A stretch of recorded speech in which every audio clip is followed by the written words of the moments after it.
बारे में बात की जा सकती है। राजशेखर जी बड़े पत्रकार हैं। राजू जी बेहतरीन साथी हैं पिछले 20 वर्षों से हमारे जीवन में।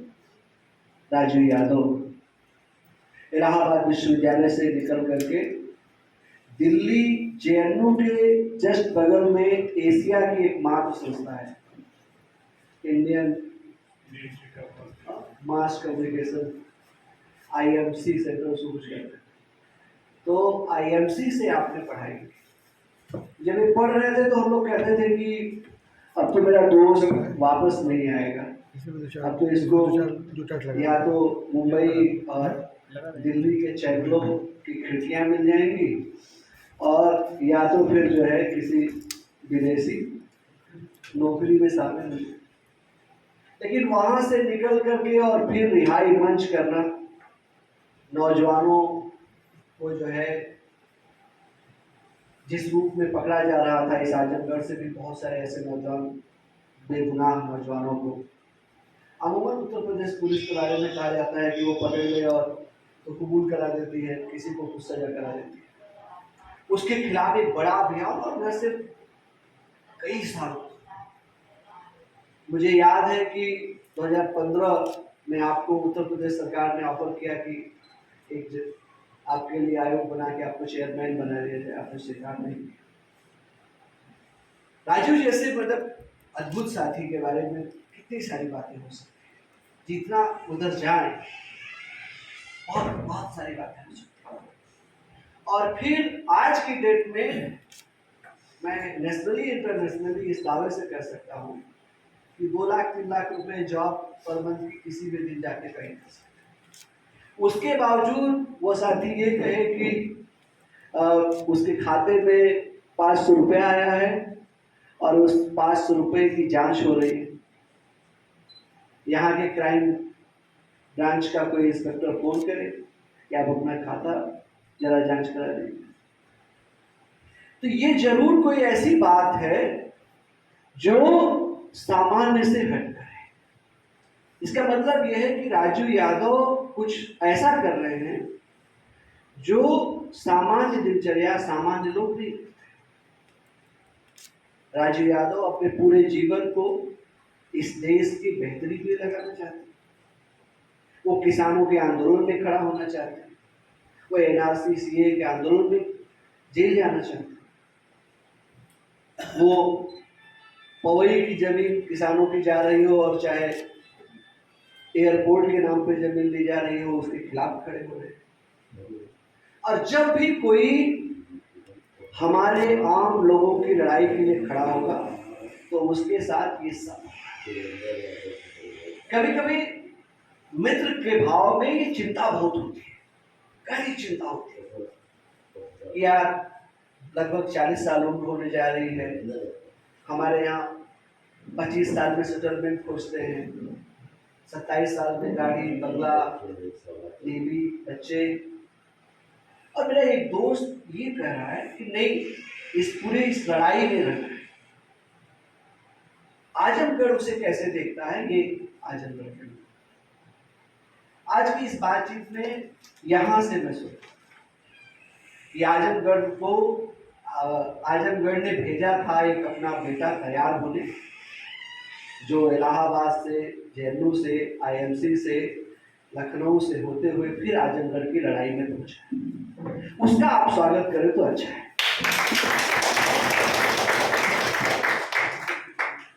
अब हम लोग कार्यक्रम पे बात करें तो पेरियार पर तो ठीक ठीक कुछ बात आई है, कुछ करेंगे, लेकिन सबसे जो महत्वपूर्ण एक यहाँ के लोकल आइकॉन हम लोग जब कहते हैं, आदरणीय नरसिंहार यादव जी, उनकी एक जीवन यात्रा है समाजवाद की। श्रीमती मिश्रा जी के संपर्क में आकर के उन्होंने शुरू किया, समाजवादी उस चेतना के साथ आगे बढ़े। ये समाजवादी पार्टी और समाजवादी में बड़ा अंतर है। वो समाजवादी थे, समाजवादी पार्टी बने, समाज। और फिर उन्होंने सोशलिस्ट पार्टी से पहला चुनाव लड़ा है 1969। जिसमें वो विधायक बने। उसके बाद फिर 2 चुनाव ऐसे रहे जिसमें वो फिर 1979 में, फिर 80 में वो कांग्रेस में चले गए। और कांग्रेस जाने के बाद उन्होंने 2 चुनाव लगातार यहाँ उसी गोपालापुर से ही या गोपालपुर से ही वो दोनों चुनाव लड़े, लेकिन हार गए। उसके बाद फिर कांग्रेस के ही पैनल पे चुनाव जीत गए, जिसमें 1 साल वो मंत्री भी रहे और घाटी समाजवादी तरीके से। दूसरा आगे बढ़े तो 91 में वीपी सिंह के साथ जनता दल में शामिल रहे और जनता दल का उन्होंने चुनाव उसमें लड़ा और विधायक हुए। ये उनकी एक यात्रा है, राजनीतिक यात्रा है। लेकिन उनके भीतर जो समाजवादी चेतना है कि वो उन मूल्यों को स्वीकार कर रहे हैं। समाजवाद का अर्थ अलग अलग परिप्रेक्ष्य में लिया जा सकता है। मार्क्स का समाजवाद, लोहिया का समाजवाद, माओ का समाजवाद, अलग अलग और विद्वानों का मत है। लेकिन एक बात पक्की मैं समझता हूं लोहिया के समाजवाद से, ये 5 उंगलियां हैं, इन 5 उंगलियों को पोषण बराबर चाहिए।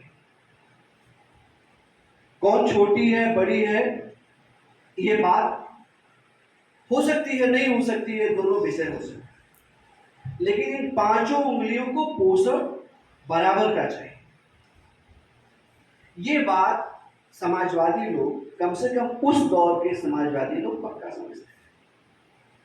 और हर समाजवादी नेता अमूमन अपने देश के, अपने आसपास, अपने लोगों के, कमजोर लोगों के पक्ष में। आदरणीय नरसिंहार जी को जब हम याद कर रहे हैं तो 3 बार एमएलए और 1 बार मंत्री इसके लिए नहीं, हम उनके लिए उनको इसलिए याद कर रहे हैं कि यही ईश्वरपुर गांव में पैदा होकर उन्होंने पूरी उम्र समाजवादी चेतना के साथ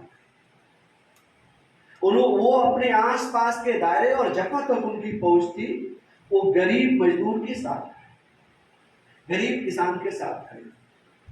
ये बहुत जाहिर सी बात है, जब आप गरीब वंचित खोजेंगे तो वो अधिकांशतः भारतीय जाति व्यवस्था में दलित मिलेगा या पिछड़ी जाति का मिलेगा। उसके साथ खड़े होने को ही न्याय माना नरसिंहार जी, इसलिए आज उन्हें याद किया। दूसरी बात, जब हम लोग पेरियार जी की बात कर रहे हैं, पेरियार शब्द पर बात आ गई। बेसिकली अभी हमारे कुछ साथी हैं जो सेफर्ड लिखते हैं, मैंने वो जातियां जो जानवर पालती हैं और जानवरों में भी जो भेड़ बकरी पालते थे, वो सेफर्ड कुछ ऐसा करते। पेरियार जी उसी जाति समुदाय के घेरे से। अब आप सोचिए कि जाति चिंतन कितना मजबूत है। मैं भी किसी किताब से ही पढ़ा कि दक्षिण भारत के आदमी की भी जाति उत्तर भारत का आदमी, और उत्तर भारत में वह जाति कैसी होगी ये पकड़ लेता है। अब अगर उसके आधार पे हम ये बात कहें तो इस आजमगढ़ में उस जाति का नाम होगा गड़ेरिया। जिस जाति के पेरियार साहब हैं, उस जाति का अगर यहां पे हम रूपांतरण करें इस आजमगढ़ में तो हो जाएगा गड़ेरिया। और उनका जो पूरे कामकाज 1904 में जो उनका काम है या उनके जन्म के बाद से जो आप देखते हैं, किसी के जन्म और मृत्यु की तारीखों के सिर्फ नहीं बात है। जन्म की तारीखें है, ठीक है, 94 वर्ष जिया उन्होंने जो है 1879 में उनका जन्म हुआ, ये एक विषय हो सकता है। दक्षिण की समस्या पूर्व की समस्या होगी यह भी नहीं हो सकता है। दक्षिण में देवदासी परंपरा थी, पूर्व में नहीं थी। मेरे कुछ ब्राह्मण मित्र यहाँ हैं, वो ये बात अगर बता सकते हैं इसकी करें। जो जाति व्यवस्था दक्षिण में थी वही जाति व्यवस्था उत्तर में थी, ऐसा नहीं। और ऐसा नहीं कि उत्तर भारत में जाति व्यवस्था बहुत गहरी थी, दक्षिण भारत में नहीं। ये दक्षिण भारत का सवाल है कि गले में हांडी और पीठ पे झाड़ू, अंतर जातीय। ये उसी तमिलनाडु जो इनका होम स्टेट है, जहां पेरियार जी का जन्म होता है, उस राज्य की यह समस्या है कि वहां अंतर जातियों को पीछे झाड़ू बांध के चलना था। सार्वजनिक जो रास्ते हैं उन पे अंतर जातियों को चलने का अधिकार नहीं। पेरियार के समय में नहीं, पेरियार के समय में और पेरियार के सामने ये बात, पेरियार अभी हम सब जैसे पैदा होते हैं, बड़े होते हैं, जैसे देखते हैं उसी तरह से तो होंगे। वैसे नहीं अचानक से जन्म से, वो कहानियों में होता है, फिल्मों में होता है कि नायक पैदा होता है, हीरोइज्म के साथ आता नहीं। वो तो एक एक स्टेप करके उसके भीतर चेतना आती है, और उनके पास जो चेतना जब समझ आई है तो सबसे पहला विरोध अपने गांव के कर्मकांडी ब्राह्मण कर दिया, और उसके बदले उनके 25 वर्ष की आयु है, उनके पिताजी उनको खूब मारे। ये नहीं किया जा सकता, ब्राह्मण का विरोध नहीं किया जा सकता, ये सर्वमान्य है। किस रूप में उनको दिखाई दे रहा है। आगे बढ़कर के 1919 में जब वो राजनीतिक चेतना में बढ़ जाते हैं, अभी भी ये बात कितनी समझ में आ रही है दूसरी बात है, लेकिन राजनीतिक चेतना की ओर चले जाते हैं। 1920 के समथिंग वो भारतीय राष्ट्रीय कांग्रेस के प्रदेश अध्यक्ष तमिलनाडु के हो जाते। 1925 तक वो उस राज्य के प्रदेश अध्यक्ष रहते। 1925 में उन्हें पहली बार यह महसूस हुआ है कि जब सोवियत संघ का जो दुनिया में रूस और बदलाव हो रहा था, वो लाल झंडा उनको दिखाई देता है। उन्हें और सोवियत का जो है दौरा करके आते हैं, रूस का दौरा करके आते हैं, तो उन्हें महसूस होता है कि हमारे यहाँ जो लड़ाई है वो लड़ाई तो हम लड़ी नहीं रहे, और वो लड़ाई है कांग्रेस तो लड़ी नहीं। और वो आते ही पहला उनका काम है कि उन्होंने इस्तीफा दिया, कांग्रेस से इस्तीफा दिया, और फिर उन्होंने आगे जाकर के जस्टिस पार्टी, गैर ब्राह्मण पहली पार्टी इस देश में रजिस्टर, जस्टिस पार्टी नाम। और आप देखेंगे उस पूरे कामकाज में उन्होंने उस समय तय किया कि अंतर जातियों को कैसे मंदिर में प्रवेश का आंदोलन होगा। दक्षिण भारत में कोई किसी ने सबसे पहले यह काम किया है तो पेरियार, मंदिर प्रवेश। और 1925 की बात कर रहे हैं, अभी 2025 नहीं, 100 साल पुरानी बात भी नहीं है, अभी 99 साल पुरानी बात है। और सामान्य सड़कों पर, जैसे रास्ते कहे जा रहे हैं, उस पर चलने का अधिकार नहीं, तो उस पर कैसे अंतर जातियां चल सके, कैसे उन्हें इन सामान्य रास्तों पर सामान्य रूप से चलने का अधिकार मिले, इसके लिए वो आंदोलन शुरू कर 1925। और वो पूरा फिर करते करते उनको समझ में आता है, आंदोलन सिखाता है ना, एक के बाद एक स्टेप अपने आप सिखाता है। जब आप उस दिशा में जाते हैं तो एक स्टेप के बाद दूसरा स्टेप आपको सिखाता है। उन्हें लगा कि अरे ये असल में अंतर तो इसलिए बनाया गया है क्योंकि ये धार्मिक सवाल है, और धर्म चूंकि मन मस्तिष्क पे कंट्रोल करता है, धर्म का जो सवाल है वो दिमाग कंट्रोल करने का है, दिल कंट्रोल करने।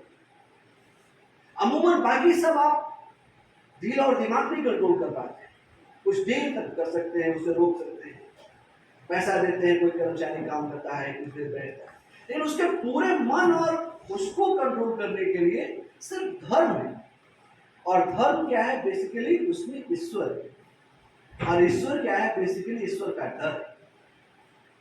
मतलब ये जो ईश्वर का डर है वह कुछ भी करा सकता है। जैसे किसी धर्म में जन्नत का ख्वाब दिखा करके किसी भी लेवल का टेररिस्ट पैदा किया जा सकता है, उसी तरीके से किसी धर्म विशेष में ईश्वर का साक्षात्कार और मुक्ति और वो अगले जन्म और पुनर्जन्म और ये दिखा करके कुछ भी कराया जा सकता है। उस सब के आपके पास उदाहरण है। देवदासियां, आप अंत्यज होना, बाह्य कर देना, भैंसके भारत जिसको डॉक्टर में करते हैं, उसके खिलाफ एकदम फुकती लड़ाई। और जब उनको लगता है कि अभी हमारा समाज इस आजमगढ़ में बहुत शानदार ये शहर है, ये इलाका है, मैं जितनी बार मैं आता हूँ मैं ये कहता हूँ कि ये मिट्टी हर समय में क्रांतिकारियों को समर्पित रही है। जब कम्युनिस्ट मूवमेंट अपने पीक पे था तो ये आजमगढ़ ने उसे जगह दी थी। जब बसपा खड़ी हुई, उस आंदोलन के रूप में खड़ी हुई, तो उसको भी इस आजमगढ़ ने जगह दी थी। जब सपा खड़ी हुई, उसको भी इस आजमगढ़ ने जगह दी थी। अभी हाल फिलहाल की बात है, सारी की सारी सीटें दी है। मतलब ये अद्भुत जगह है। मतलब इधर आइए तो इस जमीन को थोड़ा सजदा करके जाना पड़ता है कि ये वास्तव में है। मतलब इस इतने महत्वपूर्ण शहर और इतने महत्वपूर्ण जगह पर खड़ा हूं, अगर फिर भी इस इलाकों में भी बात करें तो 30-40% लोग अनपढ़ या थोड़े कम समझदार या थोड़े वो मिल जाए जो चीजों को नहीं समझते, जिसकी ओर हमारे सर इशारा कर रहे थे कि हमने अपने बच्चे को समझा लिया है, पत्नी का अलग सवाल। वो मैं उस पर नहीं कुछ कर सकता, वो व्यक्तिगत, लेकिन जो है हो सकता है ऐसा बहुत सारा। तो जरा सोचिए कि 1925-1930 के समय में लोग कैसे समझा सकते हैं, और पेरियार साहब के पास क्या आइडिया है, कैसे समझाएं जब सबके सब अनपढ़ है, जब सबके सब लेबर है, सबके सब लेब है। फिर उन्हें अंधविश्वास से कैसे बचाया जाए? जब चमत्कार ही कहानियों में, जब तक चमत्कार ना आए तब तक कहानी अच्छी नहीं लगती। तब तक ऐसे स्थिति में कौन सा आइडिया हो जिससे हम आम जनता को समझा सके? तो उनको घूमते घूमते ध्यान है कि आप ठेले पर ईश्वर ला दो, ईश्वर मैंने मूर्ति, ये मूर्ति ला दो और टूटी चप्पल दो, और जहां जहां मोहल्ला पड़े, जब जनता जुटे तो उसको मार, मूर्ति को चप्पल से मार। तो वो जनता देख के कहेगी ना कि ये तो मार रहा है, ये तो ईश्वर को नकार रहा है, ये तो मूर्ति को मार रहा है और मस्त चल रहा है। तो अगर इसे कुछ नहीं हो रहा है तो बिरंदियालो साहब को भी कुछ नहीं होगा। और मजेदार बात कर रहा हूं, इस जो है आजमगढ़ ने अभी बीच में वो शूद्र वाला आंदोलन चला गया था, अभी भी चला रहे हैं लगातार। तेरही छोड़ दो, ऐसे विवाह करो, वैसे, मतलब कोई ऐसा आंदोलन नहीं जो आजमगढ़ में जिसका प्रयोग न हो। आज भी बट ऐसा कोई आंदोलन नहीं जिसका प्रयोग, ये अंधविश्वास के खिलाफ भी लगातार हम लोग काम कर रहे हैं, इस आजमगढ़ में काम कर रहे हैं। एक दो बार उनके साथ बैठने को मिला। मैं फिर उस पेरियार साहब को सलाम करता हूं, और आप देखिए कि यह सब करते हुए और उन्होंने फिर जस्टिस पार्टी और फिर अपना काम करते हुए बाद के दिनों में उत्तर भारत और खासतौर से महाराष्ट्र और ये बड़ा इलाका डॉक्टर अम्बेडकर का काम का था, और ये बात एक दूसरे से जब दोनों लोगों ने समझा तो दोनों में एक गहरी मैत्री के रूप में स्थापित। निश्चित रूप से पेरियार साहब बड़े थे, 12 वर्ष उनसे उम्र में बड़े थे, और नहीं कुछ तो 15 नहीं तो 12 वर्ष ज्यादा जिए भी थे। तो बड़े थे तो जाहिर है वो दोस्ती भी उसी लेवल से हुई होगी, लेकिन वो मैंने इस पूरे विचार के साथ थे कि, और ये देखिए देश बनाने का समय, इसको सिर्फ इस रूप में नहीं देखना चाहिए कि ये धर्म विरोधी बात है, जाति विरोधी बात है, ऐसा नहीं। देश के किसी भी हिस्से में, जैसे शरीर के किसी भी हिस्से में रोग रहेगा तो शरीर पूरा काम नहीं करेगा। पैर में चोट लगी हो तो आपका दिमाग भी काम नहीं करेगा, हाथ कट जाए तो आपका पूरा शरीर संचालन का एक हिस्सा कट जाता है। इसलिए इस पूरे को समझने के लिए, पूरा भारत समृद्ध भारत हो, पूरा भारत बेहतर भारत हो, इसके लिए भारत के प्रत्येक नागरिक का समृद्ध होना जरूरी है। प्रत्येक नागरिक का समृद्ध होना जरूरी है। अब वो डोम के घर पैदा हुआ हो, ये अलग प्रॉब्लम हो सकती है। वो कोल के घर पैदा हुआ हो, ये आप समझ सकते हैं, आप कहें। लेकिन डोम और कोल के घर पैदा होने के नाते उसे मुख्य धारा तक न आने का अगर कोई रास्ता रोकता है तो उसके खिलाफ तो अभियान लेना। और पेरियार इस मामले में ज्यादा सजदा करने के लिए उपयुक्त दिखाई देते हैं कि जो बात समझ आ गई, भीतर समझ आ गई, उस बात को लेकर के अंतिम तक लड़ जाना है। समझ आ गया कि ये खेल है, धर्म के नाम पर ये खेल है, तुरंत 1 मिनट नहीं लगा। समझ आ गया कि भारतीय राष्ट्रीय कांग्रेस हमारे इस सवाल को नहीं उठा रही है, तुरंत 1 मिनट की देरी नहीं, तुरंत उसको छोड़ करके गए। मतलब समाज जो बात आपसे शुरू हुई थी जैसे, जिसमें ये हुआ कि भाई कि चौकी और चौके की बात एक हो, यहां बैठ करके जो हम कह रहे हैं वो हमारे घर में भी वो बात हो। अगर वो नहीं हो रही है तो फिर हम समाज के साथ धोखा कर रहे हैं, अपने साथ भी कर रहे हैं। और यही समाज रहेगा तो न जाने कब तक आप पिछड़ेपन का शिकार होते रहेंगे। फिर करते करते पेरियार साहब की सच्ची रामायण सबको पता है। सच्ची रामायण और कुछ नहीं, उसमें इतना फोकस, उसके लिए लड़ाई, इतना काम, महज यह बात समझाने के लिए कि रामायण एक काल्पनिक कहानी, बस इतनी सी बात है। दूसरी कोई बात, सच्ची रामायण को 3 बार पढ़ा।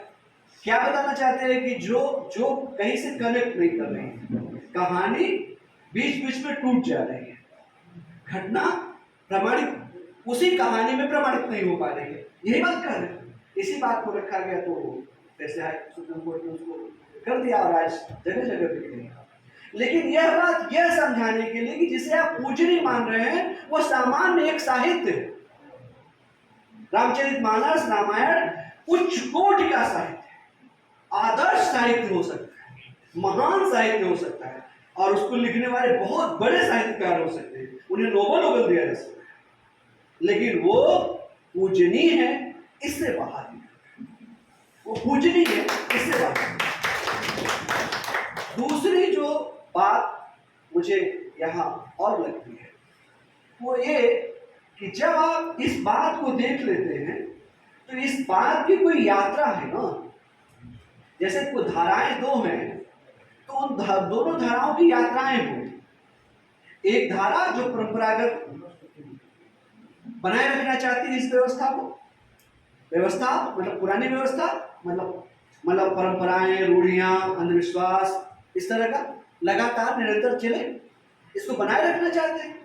दूसरी धारा है जो इस सब को तोड़ करके एक नए ढंग से समाज को व्यवस्थित करने का काम है, जिसको आप वैज्ञानिक कह रहे हैं।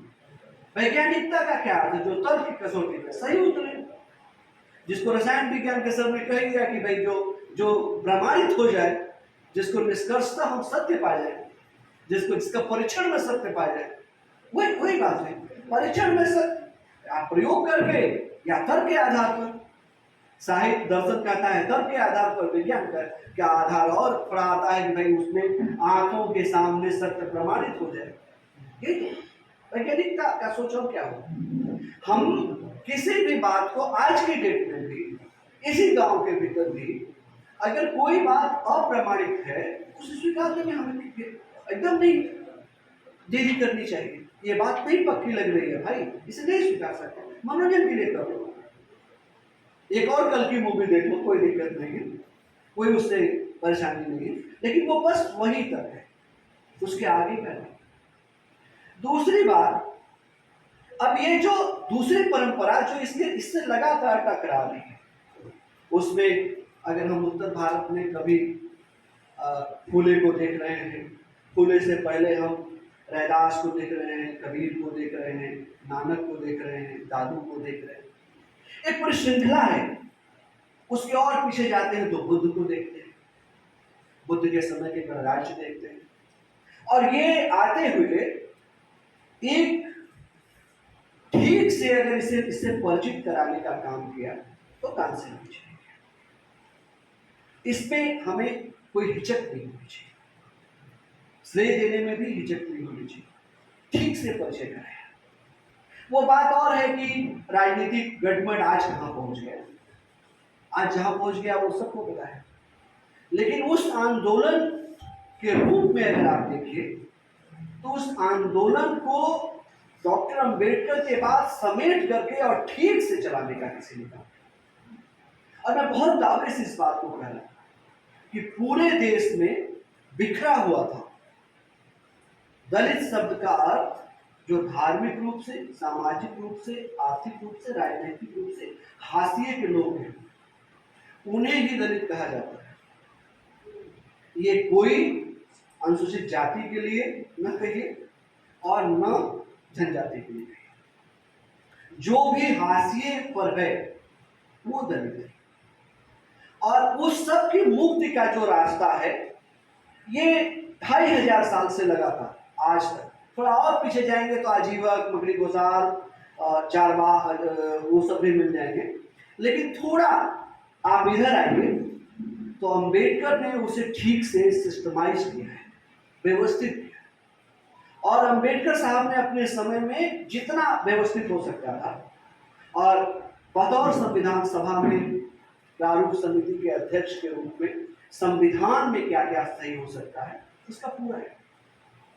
इसके अलग बात है, इस बात हो सकती है संविधान सभा की 7 कितनी मोटी किताबें हैं जो डिबेट्स, कितनी मोटी 7 किताबें हैं जो डिबेट्स, जो बहस हुई, जैसे आपका सदन है, उन बहसों में मतलब चाहे जहां से पढ़ेंगे आप, आपको हंसी आ जाएगी।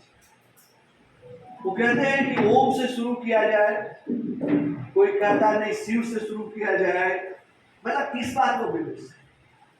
ये वोट मौर्य जी नहीं दे सकते, ये यादव जी खाली दे सकते हैं, या यादव जी नहीं दे सकते, खाली पांडे जी दे सकते हैं। इस पर विमर्श, इस पर बहस है कि ये जो टैक्स देते हैं त्यागी जी, तो त्यागी जी खाली बोलते हैं क्योंकि वो टैक्स देते हैं, जो टैक्स नहीं देता वोट नहीं देता, या जो राजा रजवाड़ा सामंत जमींदार है वो खाली वोट देते।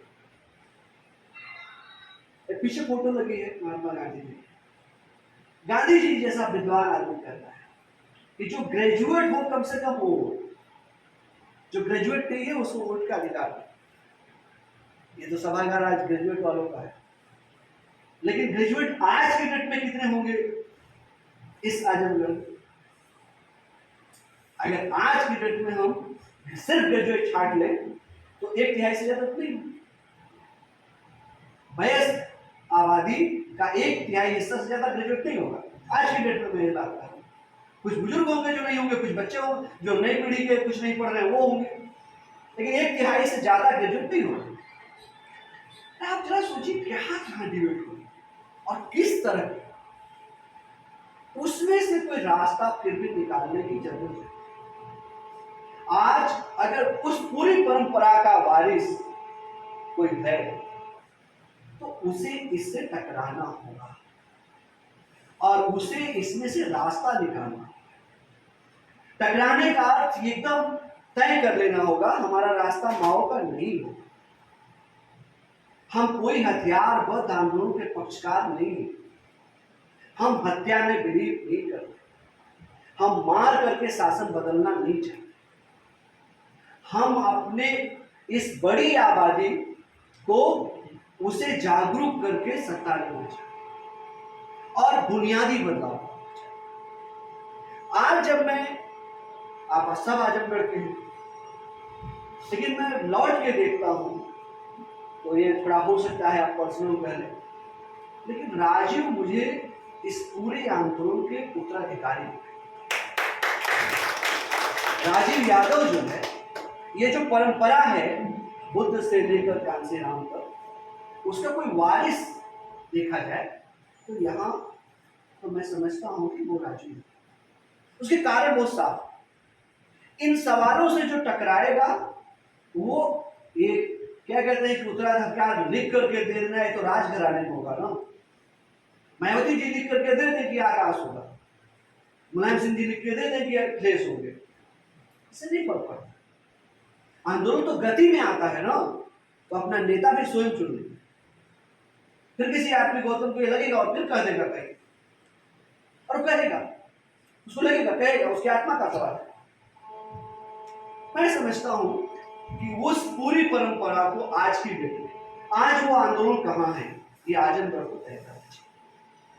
आज की डेट में इस विज्ञानवाद का झंडा कहां बुलंद हो, आज की डेट में पेरियार के सवाल को लेकर कौन खड़ा हो, आज की डेट में आज अस्पृश्यता है।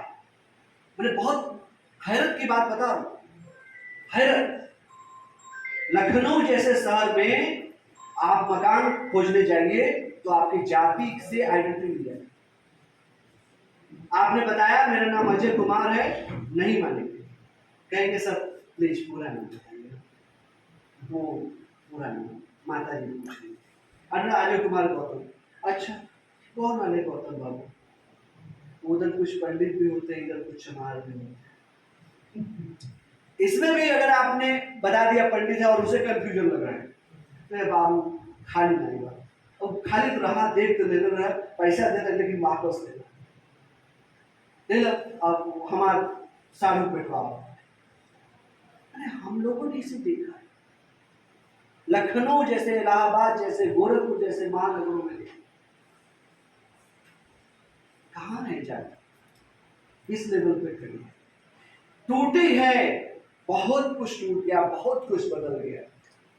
फूले साहू, अम्बेडकर, पेरियार, सबने काम किया, बहुत बदल गया। लेकिन आज भी हमारे जेहन में है कि तेली दिख जाएगा तो रास्ता बदल, सुबह सुबह तेली दिख जाए, कहने शुभ काम से जा रहे, रास्ता बदल, यही तो होता है। ये कैसे बदलेगा, इसका सवाल रहेगा कि नहीं रहेगा। और मैं एक और महापात्र ब्राह्मण हूं, ये नाम भी नहीं लेते हैं, मैं बोल रहा हूं महापात्र ब्राह्मण, मेरे बहुत सारे ब्राह्मण मित्र महापात्र ब्राह्मण नहीं कहते हैं, कहते महापात्र बाबर कहने से भी घर में दोष आता है, बोलने से भी दोष आता है, देख लिया सुबह सुबह तो घर में मौत आ जाएगी। तो जैसे बड़े बुजुर्ग देखते थे, बाकी सबको अभी भी आपके गांव में होंगे या आसपास के गांव में एक आध घर होगा जो तेरह बरही पे आने वाले, तेरह बरही पे आने वाले लोग होते थे, वो ब्राह्मण है, गिरी है, पूजनी, लिखा पढ़ा कहीं मिल जाएगा, उसके साथ भी ये जितने भी तरह का ये हो रहा है, जाति के आधार पर, लिंग के आधार पर, क्षेत्र के आधार पर, असमानता जिस जिस जगह से उभर करके आ रही है, उसका खात्मा होना चाहिए। और उसके खात्मा का जो भी कार्यक्रम हो सकता है, जागरूकता से, बातचीत से, समझाने से, पढ़ाने से, दिखाने से, कुछ जो है फिल्में बनाने से, कुछ सेमिनार कराने से, कुछ भी जो करने से हो, वो सब करना चाहिए। और इसे समाज अपनी मुख्य धारा का माने, मैं समझता हूं ये बहुत जरूरी है। समाज इसे मुख्य धारा का, समाज ने क्या कि इसे मुख्य धारा का माना ही, ये बात मानी ही, तो होता क्या है कि राजनीतिक सवाल होकर रह जाता है, तो उनकी सरकार होगी तो बात होगी, इनकी सरकार होगी नहीं, सरकार गई तो फिर नहीं। और इस धारा में बहुत दम है, बहुत दम। तमिलनाडु में आप सरकार देख रहे हैं, उत्तर भारत जिसे आर्यावर्त उत्तर प्रदेश को कहते हैं, आर्यों का ब्राह्मणों का आर्यावर्त इसको कहते थे, उत्तर प्रदेश में सबसे ज्यादा ब्राह्मण रहता है पूरे देश का, वहां पर भी इस अगर जाति समूह की सबसे छोटे जाति अस्पृश्य समूह में भी किसी को सबसे छोटा कहा जाता हो, एकदम अस्पृश्यता इन सबके साथ। आज पिछड़ी जातियां, पिछड़ी जातियों के साथ भी एक साथी से झगड़ा हो गया, चित्रकूट का था, तो हम लोग इलाहाबाद विश्वविद्यालय के छात्र नेता थे, और एक एज में हो जाता है ना थोड़ा बहुत, तो वो हो गया, तो उसके पिता सब इंस्पेक्टर थे, मैंने मुकदमा करा लिया था, तो वापस कराने के लिए आए, मीटिंग की, तो मैं बैठा सामने और नमस्ते भी किया। तो उन्होंने कहा कि बेटा ददुआ हमारे यहाँ आता था तो चबूतरे पे बैठा, तुम सामने बैठे। मैं थोड़ी देर चौक में, मैं नहीं जानता ददुआ कौन है। ददुआ मैंने नहीं क्या पता, कुर्मी है, बाहुल है, वहाँ का बड़ा टेरर वाला आदमी है, लेकिन मैं नहीं जानता था। बाद में जाना, ये नहीं जानता था। अब चले कौन ददुआ क्या और क्यों चबूतरे बैठा, मुझे नहीं मालूम कि चबूतरे क्यों बैठा है। नई सीट होगी, नई सीट होगी तो जमीन पर बैठ जाएंगे, वो अलग बात है। लेकिन इस बात पर कि जो है चूंकि ददुआ कुर्मी है इसलिए वो चबूतरे बैठे, वो चारपाई पे नहीं बैठ सकते। ये बात तो बहुत बहुत अंदर तक शॉक करती है, बहुत अंदर तक। गोरखपुर विश्वविद्यालय में 2016 में शासन चुनाव कराए हमारा, मैं वहां से पीएचडी कर रहा था, जा रहा था उस समय साहब, तो बहुत सारे साथी हमारे थे। समाजवादी पार्टी ने कहा गोरखपुर विश्वविद्यालय में कोई गैर ब्राह्मण गैर ठाकुर अध्यक्ष का चुनाव जीत ही नहीं सकता, सब गवाह है इस बात, कोई जीत ही नहीं सकता। तो हम लोगों ने कहा कि मतलब हम एक कमल यादव लड़का था, हम उसको लगाना चाहते हैं। तो अब ये तय, उन्होंने कैंडिडेट डिसाइड कर दिया। ये वो आप क्या खेल है, उन्हें लड़ाई का निर्णय लगाया। तो 150 शोधार्थी थे हम लोग, और जो JR में सारा होते हैं वो पढ़ाते हैं DAMA की क्लास में। तो हमारे पास स्टूडेंट बहुत थे, हम चुनाव जितने जूना हो सकते। या और बात है, हम फिर सभा में तो चले गए, और जाना ही चाहिए जहाँ जिसकी इच्छा हो। लेकिन इतिहास में पहली बार गोरखपुर विश्वविद्यालय में कोई गैर सवर्ण अध्यक्ष बना, पूरे इतिहास में। मतलब यादव के साथ छुआछूत नहीं, किस लेवल पे है, वो बदलता है तरीका, लेकिन वो बना हुआ है। बहुत हमारे अच्छे साथी जो है राकेश कुमार गुप्ता महाराजगंज के हैं, हाईकोर्ट इलाहाबाद में अच्छे वकील हैं। उनके पिताजी अपनी 35 साल की सर्विस जिस इंटर कॉलेज में दिए, वहाँ के जब प्रिंसिपल हुए, उनका चपरासी मुझे पानी नहीं दिया, क्योंकि चपरासी ठाकुर था, और वो उसके सामने है कि मैं तेली को पानी कैसे पिलाऊं। अभी आपके सामने विनोद सिंह वाला कांड आया है। ये है, मतलब ये है कि लड़ाई आपने बहुत सारी जीती है, बहुत कुछ हल किया है इतिहास में, लेकिन अभी बहुत कुछ हल करना बाकी है। और ये जो छुटपुट अभी जो भंग उभरे हुए हैं, इन्हें भी ठीक करना, और ये जिम्मेवारी जितना दलितों की हो, पिछड़ों की हो, उससे ज्यादा सवर्णों की हो, ये मैं आपको मैं कॉमरेड विनोद मिश्र को याद करके ये बात कि अगर वो ये बीड़ा नहीं उठाएंगे, और आप पूरे उसमें भी देखेंगे तो पेरियार के आंदोलन के अलावा ही नहीं, आप डॉक्टर अम्बेडकर के आंदोलन में भी आप देखेंगे कि ब्राह्मण मिलेगा। जो प्रगतिशील लोग हैं, जो ये बात समझते हैं कि देश को स्वस्थ बनाना है, देश को बेहतर बनाना है, देश को एक अच्छा भारत बनाना है, तो उनके सामने आएगा। आज इस सभा में आप सभी इतने बुद्धिजीवी लोग हैं, उसके बीच में ये बात कर रहा हूँ, ये कितना कम कर लेना चाहिए मैं ये सोचता रहा, लेकिन इस आखिरी बात के साथ कि अब हम लोग फिर कभी मिलेंगे और फिर कभी बात करेंगे। आज के लिए इतना ही, शुक्रिया।